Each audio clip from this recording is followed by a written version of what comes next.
I think that we have completed about Article 31 and Article 32 remedies we have to discuss today. ठीक है, Article 32 पढ़ना है आज हमने. Article 32 पढ़ना है ना आज? Yes sir, yes sir.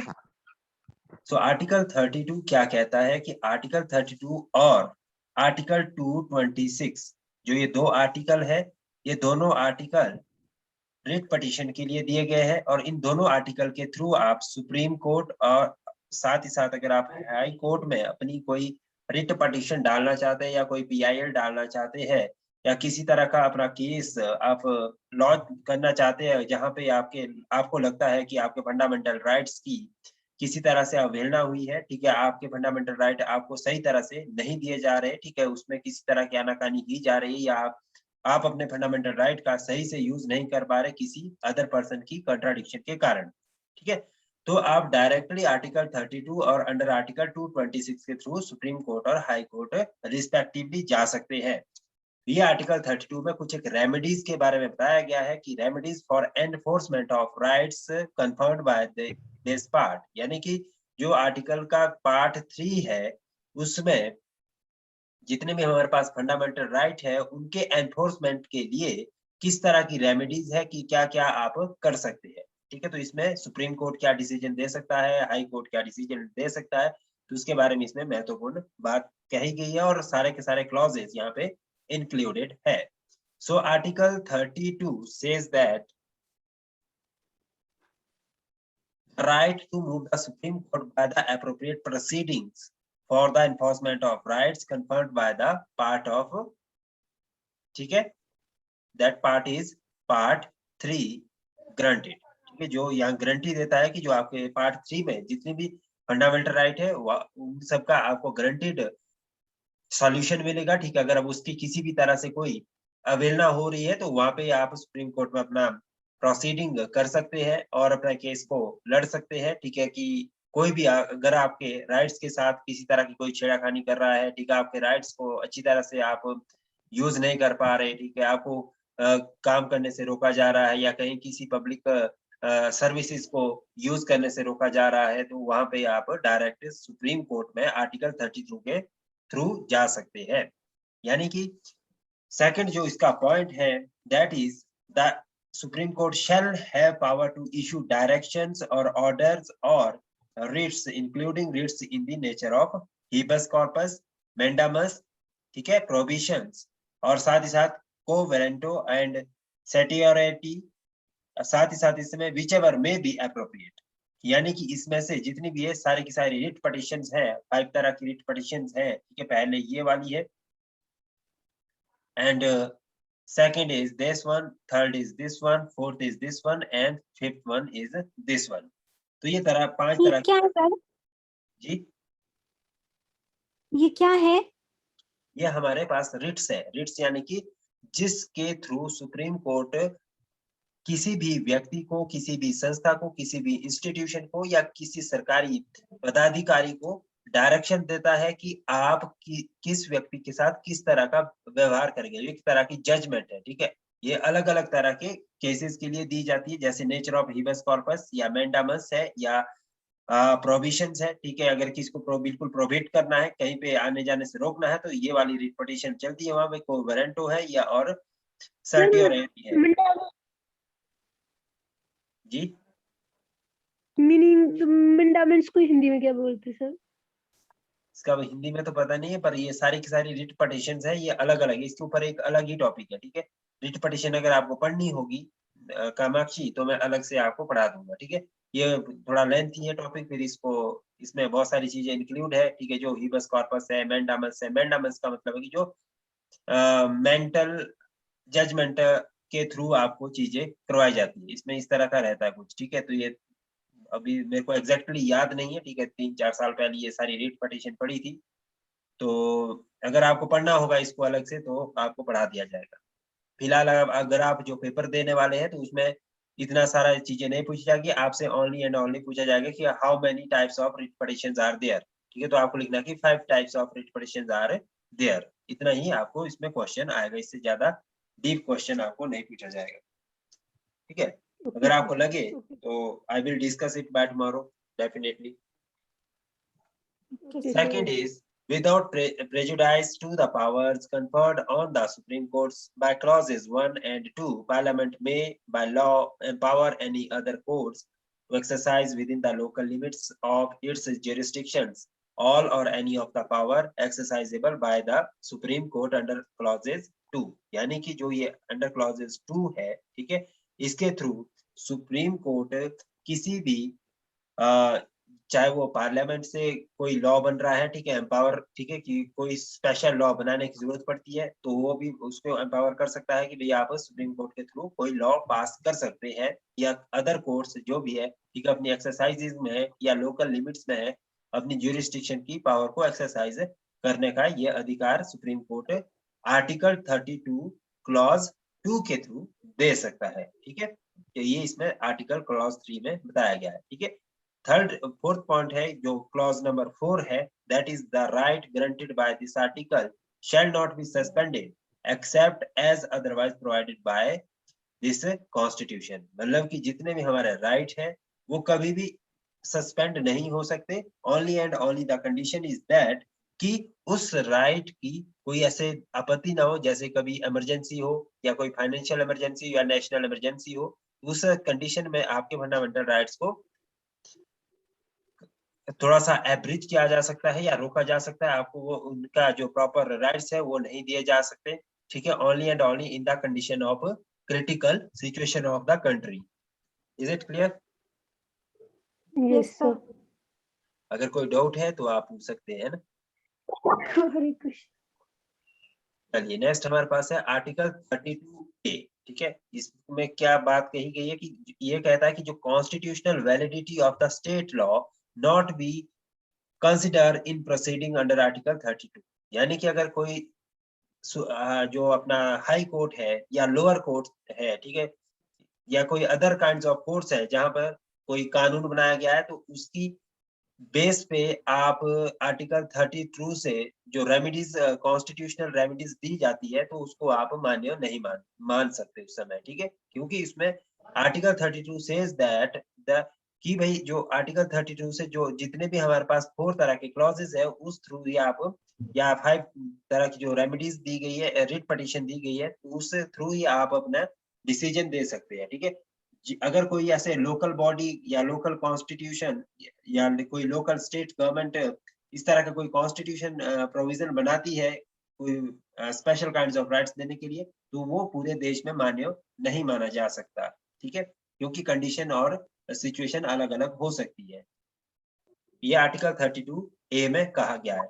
Article 33 से, ठीक है, कि जो आर्टिकल मतलब जो 30 सर जो मतलब 32 में जो रिट पिटीशन दी गई है 5, उन्हीं के अंडर जो होंगे वही हाँ जी, मान्य होंगे, मतलब मान्य होंगे। अगर कोई लोकल बॉडी कोई कानून बनाती है, अपने अलग से कोई डिसीजन देती है, वो मान्य नहीं माने जाएंगे। सुप्रीम कोर्ट का डिसीजन ही मैक्सिमम मान्य रहेगा। ठीक है, यानी कि जो भी सुप्रीम कोर्ट का फाइनल डिसीजन किसका आएगा? सुप्रीम कोर्ट का आएगा। हाई कोर्ट ने कोई ऑर्डर दिया, ठीक है, उसने कोई जजमेंट दी, ठीक है, वो अगर मुझे लगता है कि इससे मैं सेटिस्फाइड नहीं, ये मेरे फेवर में नहीं हुई, तो मैं कहाँ जा सकता हूँ? लास्ट में सुप्रीम कोर्ट जा सकता हूँ, और उस सुप्रीम कोर्ट के थ्रू जो भी जजमेंट होगी, जो भी कानून है, वो सारी की सारी चीजें मेरे ऊपर लागू होगी।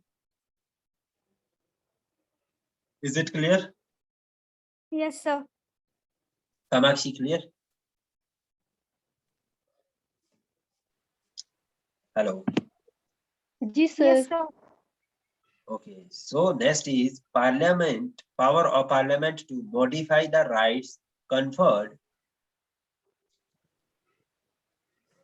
Next is the power of parliament to modify the rights conferred by these parts in their application to forces, etc. यानी कि अगर जो राइट्स हमारे पास फंडामेंटल राइट्स दिए हैं उसका अगर बदलाव करना पड़े, ठीक है, जो हमारे को पार्ट किसमें दिए गए हैं? 3 में। दिस पार्ट का मतलब है पार्ट नंबर 3 में जो जितने भी राइट्स हैं, और पार्ट 3 में हमारे को बताया कि क्या राइट है हमारे पास, 12 से 35 तक फंडामेंटल राइट्स के बारे में ही बात की गई है। ठीक है, in their application two forces, ठीक है, कि जो फोर्सेज है हमारे पास, ठीक है, हमारे पास 3 तरह की फोर्सेज है, नवल है, ठीक है, एयर है, और आर्मी वाली फोर्सेज है। ठीक है, 3 तरह की फोर्सेस है, तो उसके थ्रू किस तरह से इसमें आप उसकी एप्लीकेशन कर सकते हैं।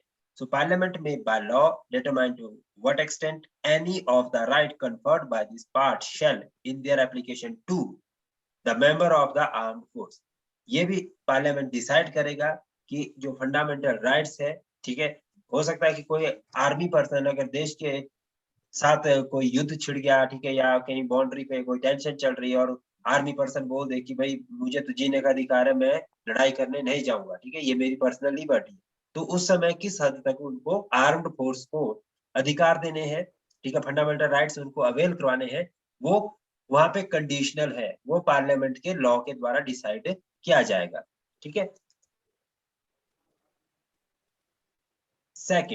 Second is the member of the forces charged with the maintenance of the public order, ठीक है, जितने भी फोर्सेस के मेंबर्स हो गए, they are charged with the maintenance of public order, यानी कि जो पब्लिक ऑर्डर है, जो सरकारी व्यवस्था है या जो आम व्यवस्था है, ठीक है, देश की, ठीक है, उसके थ्रू ही उनको काम करना पड़ेगा, उसके थ्रू ही उनको अपनी ड्यूटी करनी पड़ेगी, ठीक है, वो अलग से अपने राइट्स के लिए नहीं लड़ पाएंगे उस समय, ठीक है। The person employed in any bureau, ठीक है, और other organisation established by the states for purpose of intelligence और काउंटर इंटेलिजेंस, और the person employed in or in connection with the telecommunication system set up by the purpose of any force, bureau or organization referred to in clause A to C।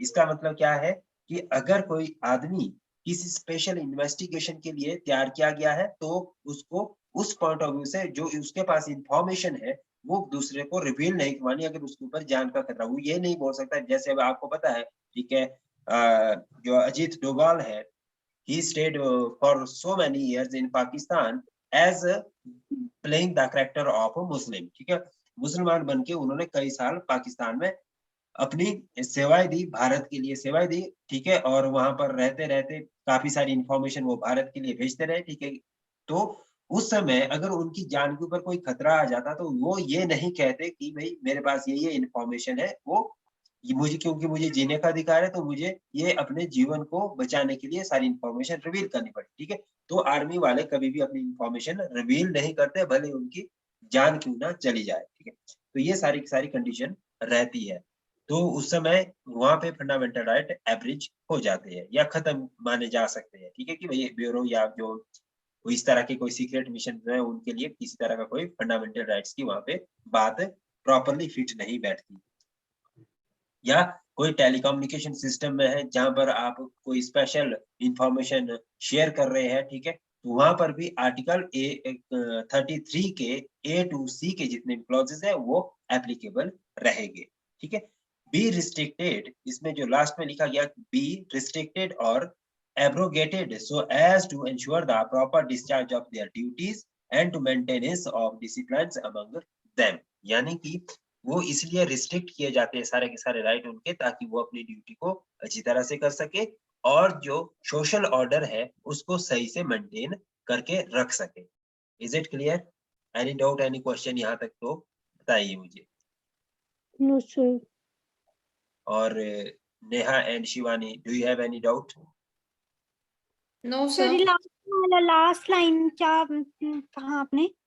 Last line में नेहा मैंने simple ये बात कही है कि जितने भी हमारे clause A B C D की बातें हैं उसको एंश्योर करने के लिए या उसको बनाए रखने के लिए किसी भी फोर्स या आर्म पर्सन या पर्सनल्स को, जितने भी आर्मी में फौज में लोग हैं, ठीक है, जो भी पर्सनल्स है वहां ड्यूटी कर रहे हैं, ठीक है, तो उनको अच्छे से ड्यूटी बनाए रखने के लिए ये राइट्स वहां पे उनको रिस्ट्रिक्टेड कर दिए जाते हैं, ठीक है, कि आप वहां पे ये नहीं बोलेंगे कि ये मेरे फंडामेंटल राइट्स है, ठीक है, अगर देश के साथ युद्ध चल रहा है, देश की किसी के साथ लड़ाई चल रही है, वहां आपके सिर के ऊपर मौत मंडरा रही है, तो आप युद्ध छोड़ के वापिस घर नहीं आ सकते, आप ये नहीं बोल सकते क्योंकि मुझे जीने का अधिकार है, मैं तो यहाँ से वापिस जा रहा हूँ, यहाँ तो मौत मुझे सामने दिख रही है, ठीक है, तो इस तरह से उस समय आपके फंडामेंटल राइट बिल्कुल वहां पे रिस्ट्रिक्टेड है, ठीक है, आप वहां पे अपने फंडामेंटल राइट को नहीं एनफोर्स कर पाएंगे, तो ये रिस्ट्रिक्शन की बात इसमें मोस्टली की गई है कि आपके फंडामेंटल राइट को रिस्ट्रिक्ट किया जा सकता है ऑन ड्यूटी, अगर आप कोई स्पेशल काइंड्स ऑफ ड्यूटी देश के लिए, देश हित के लिए कर रहे हैं। Clear? Yes sir. Next is article 34। Article 34 भी क्या कहता है कि हमारे पास restriction on rights conferred by these parts while martial law is in force in any area। यानी कि फंडामेंटल राइट तब भी आपके खत्म किए जा सकते हैं अगर किसी पर्टिकुलर एरिया के अंदर मार्शल लॉ एप्लीकेबल है। मार्शल लॉ का मतलब जहां पर आर्मी फोर्स या किसी भी फोर्स का पावर इस टाइम एग्जीक्यूट हो रहा है। यानी कि इसमें अगर आप देखेंगे, notwithstanding anything in the foregoing provision of this part, Parliament में by law indemnify any person in the service of the unions or of the states or any person in respect of any act done by him in connection with the maintenance or restorations or order in any area within the territory of India where martial law was in force or validate any sentence passed या punishment inflicted या for futures ordered or other act done under martial laws in such area। इसमें simple बात ये कही गई है कि आप उस समय आपके सारे के सारे राइट क्या हो जाएंगे, रिस्ट्रिक्टेड हो जाएंगे। ठीक है, आपके ऊपर प्रॉपर रिस्ट्रिक्शन लग जाएगी। अगर आप कहीं पे उस रिस्ट्रिक्शन को तोड़ते हुए पाए गए, ठीक है, या कहीं पे उसका उल्लंघन करते हुए पाए गए, तो आपको वहां पे क्या है, proper kinds of punishment through the procedure of law के द्वारा दी जा सकती है। ठीक है, ये भी आप ध्यान रखें। आर्टिकल 34 में ये बात कही गई है कि आपके द्वारा जितने भी फंडामेंटल राइट है, अगर कहीं पे मार्शल लॉ एप्लीकेबल है किसी एरिया में, तो वहां पे आपके राइट्स रिस्ट्रिक्ट हो जाते हैं। वहां पे आप ये कोई भी फ्री मूवमेंट की बात आती है, ठीक है, बोला जाता है कि भाई मुझे तो फ्री मूवमेंट है, मैं घूम सकता हूँ, मेरी आजादी है घूमने की। ठीक है, ऐसे केसेस आए थे हमारे देश में, तो वहां पे आपके वो राइट उस समय पर्टिकुलर पॉइंट ऑफ व्यू से रिस्ट्रिक्ट हो जाते हैं। हाँ जी, बोलिए। सर मतलब जहाँ पे किसी वजह से कोई आर्मी या फोर्स को जहाँ पे रखा गया है, जिस एरिया में, वो एरिया जब फोर्स के अंडर आ जाता है तो वहाँ पे लोगों को रिस्ट्रिक्ट कर देते हैं किसी भी हाँ, मूवमेंट अगर के लिए आपके जो एरिया में हमें लगता है कि यहाँ पे किसी तरह का टेररिज्म फैल रहा है, या मुझे ऐसा है कि भैया आने वाले समय में यहाँ टेररिज्म एक्टिविटी हो सकती है, ठीक है, तो तो मैं जैसे कर्फ्यू लगता है। इस तरह का, हाँ, एक तरह का कर्फ्यू समझो। ठीक है, थोड़ा सा कर्फ्यू से थोड़ा सा हाई लेवल का मार्शल लॉ रहता है। कर्फ्यू तो एक नॉर्मल पर्सन या नॉर्मल या किसी डिजीज या जैसे पैंडेमिक है उस समय लगा दिया जाता है, पर इससे यस सर। ज्यादा थोड़ा सा स्ट्रिक्टनेस ज्यादा हो जाएगी। वहां पे आपकी आर्मी ज्यादा एक्टिव हो जाती है। ठीक है, जब मार्शल लॉ चलता है, मार्शल लॉ ज्यादातर उस समय चलता है जब देश को कहीं या किसी पर्टिकुलर देश के किसी भी पर्टिकुलर एरिया को कोई खतरा हो, तो वहां पे लोगों को बचाने के लिए उनके जो राइट्स हैं उनको खत्म किया जा सकता है या रिस्ट्रिक्ट किया जा सकता है। खत्म तो नहीं बोल सकते आप, रिस्ट्रिक्ट एक पर्टिकुलर टाइम के लिए किया जा सकता है। Is it clear? Yes sir. ठीक है, तो इसके बाद हमारे पास लास्ट आर्टिकल, ठीक है, आज का ये लास्ट आर्टिकल है, आर्टिकल 35। ठीक है, तो हमारे फंडामेंटल राइट खत्म हो जाते हैं। अब हम कल से directive principle of state policies करेंगे, जो कि 36 से 51 तक 52 तक दिए गए। ठीक है, तो वो हम कल पढ़ेंगे। So Article 35 says that legislations to give effect to the provision of this part, यानी कि जितने भी हमारे लेजिस्लेशन है या जो भी हमारे जितने भी कानून या जो इसके लिए special kinds of procedure parliament से एस्टेब्लिश किए जा सकते हैं, वो क्या क्या रहते हैं, उसकी क्या क्या वैलिडिटी रहती है या उसके क्या इफेक्ट हो सकते हैं। सो इसका मतलब है कि not with standing anything in this constitution, a parliament shall have and the legislatures of the state shall not have power to make। यानी कि इसमें क्या है, पार्लियामेंट को ही राइट है, स्टेट लेजिस्लेचर को, जो हमारी राज्य विधायिका है या विधानसभा है, वहां उनको राइट नहीं है। किस रिगार्डिंग राइट नहीं है? पहला कि with respect to any of the matter which under clause 3 of the article 16 and clause 3 of the article 32 और आर्टिकल 33, आर्टिकल 34 में भी provided for by law made by the parliament. यानी कि जितने भी हमारे clauses, clause number 3 of the 16 article का या clause number 3 of the article 32 और 33 और 34 के जितने भी हमारे ये राइट्स हैं आर्टिकल के जितने भी आर्टिकल्स हैं, ठीक है, इनमें जो अगर किसी तरह की लॉ बनाने की जरूरत है या इसमें कोई मॉडिफिकेशन करने की जरूरत है तो उसके राइट सीधे सीधे तौर से पार्लियामेंट को दिए गए हैं, यानी कि हमारी संसद को दे दिए गए, जिसमें कि हमारी लोकसभा है और राज्यसभा है, ठीक है। इसमें स्टेट लेजिस्लेचर किसी तरह का कोई बदलाव नहीं कर पाएगी।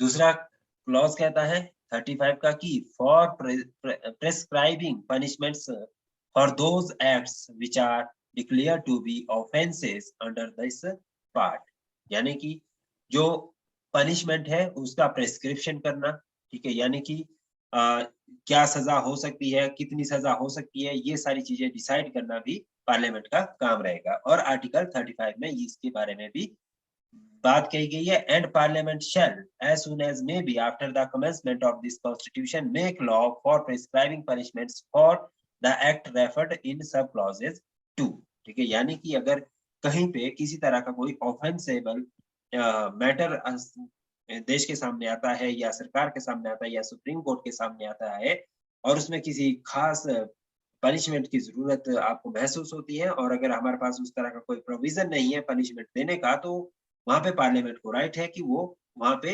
एग्जैक्टली उस पर्टिकुलर टाइम में जो पनिशमेंट वाला सिस्टम है या जो भी पनिशमेंट उन्होंने बनानी है देनी है उसको एग्जीक्यूट कर सकते हैं। Clear? Yes, Last sir. one is that any law enforced immediately before the commencement of this constitution in the territory of India with respect to any of the matter referred to in subclause 1, ठीक है, of the clause A or providing for punishment for any act referred to in subclause 2 of that clauses shall subject to the terms thereof and to any adaptations and modifications that may be made therein under Article 372 continue in force until altered or repealed or amended by the Parliament। इसमें ये सारी बातें कही गई कि जितने भी power है, सिंपल अगर आप इस पार्ट्स को देखिए तो आर्टिकल 35 को 35 only and only empower the Parliament to make any law, to make any provision, to give such kinds of punishment which is required at the particular times, ठीक है। तो इसमें मैक्सिमम चीजें की जो बात की गई है वो बात की गई है पार्लियामेंट के को एम्पावर करने की, ठीक है, कि आप पार्लियामेंट को कितनी शक्ति दे सकते हैं किस रिगार्डिंग लॉ बनाने की। अगर आपको कोई भी लॉ बनाना है, कोई भी पनिशमेंट देनी है, ठीक है, तो कोई स्पेशल काइंड ऑफ पनिशमेंट आपको रेफर करनी है तो वो पार्लियामेंट का काम रहेगा उस समय, ठीक है। तो इसमें explanation in this article the expression law in force has the same meaning as in article 32, ठीक है। जो लॉ इन फोर्स का मतलब है कि इसमें कानूनी सुप्रीम रहेगा, ठीक है, कानून से बाहर आप कोई भी बात नहीं करेंगे। तो इसका आर्टिकल 372 से सीधा सीधा संबंध है। और आर्टिकल आर्टिकल 35 का सर? हाँ जी 35 का। Any doubt till now? Sir article 34 है ना जो, हाँ जी, उसमें मतलब भारत में जो राज्य क्षेत्र है ना वो दूसरे राज्यों के साथ सैनिक संबंध बना सकते हैं, इसकी कहने का ये मतलब है? नहीं सैनिक संबंध नहीं बना सकते, सैनिक संबंध का मतलब नहीं है। इसमें कहा गया कि अगर कहीं पे मार्शल लॉ एप्लीकेबल है किसी भी राज्यों में, मान लो कि जैसे जम्मू कश्मीर में वहां आर्मी डिप्लॉय थी, ठीक है, तो वहां के लोग जब तक वहां पे जो सिचुएशन है वो सही नहीं हो पाई तो वहां उनके जो फंडामेंटल राइट्स थे वो रिस्ट्रिक्टेड कर दिए गए थे, ठीक है। उनका जो फ्री मूवमेंट है या उनको फ्री वर्क के, ठीक है, वो अपने से स्वैच्छिक काम करना या कोई भी स्पीच देना वो रिस्ट्रिक्ट कर दिए गए थे कुछ टाइम के लिए। जब आर्टिकल 370 वहां पे हटाया गया तो वहां पर मार्शल लॉ फोर्स किया गया। तो आर्टिकल 34 में इसका प्रोविजन है, ठीक है, क्योंकि कोर्ट में तो चैलेंजेस होती है सारी चीजें, ठीक है। जब कोर्ट में चैलेंज होना था तो सरकार के पास जवाब भी होना चाहिए कि आपने किस प्रोविजन से ये काम किया, क्या वहां पे जरूरत पड़ी। तो आपने बोला कि भाई आर्टिकल 34 में मेंशन किया गया है कि सरकार अगर किसी तरह से चाहे, ठीक है, किसी पर्टिकुलर एरिया को रिस्ट्रिक्ट करना चाहे, अगर देश को उस समय खतरा है तो उस समय आपके फंडामेंटल राइट को रिस्ट्रिक्ट किया जा सकता है। तो आपने रिस्ट्रिक्ट किस पॉइंट ऑफ व्यू से किया? क्योंकि हमारे पास आर्टिकल 34 में इसका प्रोविजन दिया गया है, तो हमने उनके फंडामेंटल राइट को रिस्ट्रिक्ट कर दिया। ठीक है, मुफ्ती महबूब वगैरह जितने भी वो लीडर्स थे जम्मू एंड कश्मीर के, उनको 3-3 महीने तक बंद कर दिया गया। ठीक है, तो वो क्या था? वो उनका रिस्ट्रिक्शन ऑफ राइट्स था। ठीक है, जो उनके फंडामेंटल राइट्स थे उनको टोटली रिस्ट्रिक्ट कर दिया गया था उस समय। ये बात कही गई है। Is it clear? Sir yes sir. Sir martial law में राष्ट्रपति शासन आ जाता है। हाँ, ऑलमोस्ट राष्ट्रपति शासन की तरफ ही ये एक इशारा होता है मार्शल लॉ। इसमें आर्मी फोर्स ज्यादा एप्लीकेबल होती है। टोटल कितने हैं आर्टिकल्स अब? कैसे टोटल आर्टिकल? कितने आर्टिकल? 460 के आसपास पहुंच चुके हैं आर्टिकल तो अमेंड करके। वैसे 395 ओरिजिनल थे हमारे पास। यस सर, स्टार्टिंग में तो 395 थे, अब 460 पहुंच गए। 460 है, मे भी कहीं ज्यादा ना हो गया, 65 के आसपास में। 448 है सर। कितना?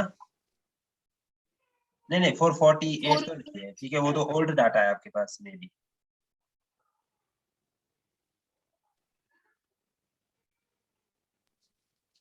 कामाक्षी, सॉरी शिवानी। ठीक है, यस स्टार्टिंग में 395 थी, देन अभी तो जितना मैंने पढ़ा था 448 थे शायद।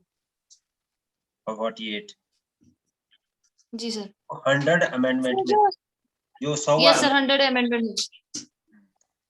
अब ये सर अगर 470 तक चले गए। ठीक है, यहाँ पे 470 आर्टिकल भी आ चुका है, जो कि देयर आर 104 अमेंडमेंट्स। ठीक है, जब 104 अमेंडमेंट हो चुके हैं अभी तक, और जो आर्टिकल हमारे पहुंच चुके हैं वो पहुंच चुके हैं 470 तक लेटेस्ट। Okay sir. उसको मैं बता दूंगा, आपको भेज दूंगा जो इसकी दिक्कत है। सर जो अगर अमेंडमेंट भी होती है ना किसी आर्टिकल में, तो उसको नेक्स्ट आर्टिकल में जोड़ा जाता है ना, कि जो जिसकी अमेंडमेंट हुई उसी में नहीं रखा जाता, उसको वो न्यू आर्टिकल बन जाता है। हाँ जी, हाँ जी। ठीक है, कुछ को तो उसमें अगर सब क्लॉजेज में डाल दिया गया, जैसे कि आर्टिकल